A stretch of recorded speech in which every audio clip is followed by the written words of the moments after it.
motion during the session, can you just reiterate those findings on public art? Sure. I think that this particular motion is terribly short-sighted. It is based upon the changing economic situation. But the price of oil actually has absolutely nothing to do with how we fund public art, where the funding comes from, and certainly that funding is not in any way at risk.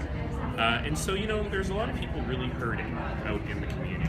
There's a lot of challenges, there's a lot of nervousness out in the community about what's going to happen to the economy, and I'm not comfortable with using that nervousness as an excuse to go after a program that really has nothing to do with. So if there's no connection with oil prices, then why the proposed new? It's a great question for Councillor DeMont. So even for a year, you wouldn't like to consider that? Well, let's keep in mind that we are already almost March, meaning that many contracts have already been signed for whatever construction is going to happen this year. These numbers are not very big numbers. I don't have a final number for you. I'll have that between now and Monday.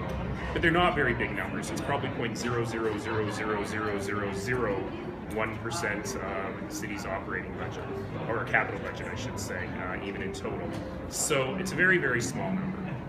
And most of those contracts are signed already.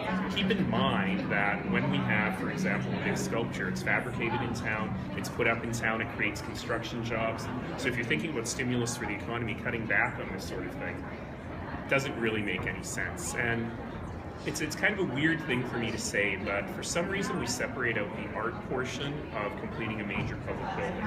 We don't separate out the paint or the landscaping. We just say, well, the building's not done if it's not painted, or if there isn't grass, or if there are trees, or if there isn't pathways. And I would argue a major public building is not done unless you have public art there as well. So it's not going to save any money. It has nothing to do with the price of oil. It'll put people out of work, and it may cause the city to have to break contracts. And I don't understand why you would do that. Do you think many people in the community would think the US LRT is not finished right now? I would say that. In fact, the West LRT is a great example. People have been clamoring for years for us to save the Centre Street bridges, the lions from the Centre Street Bridge, excuse me. And of course, they're going to become part of the West LRT.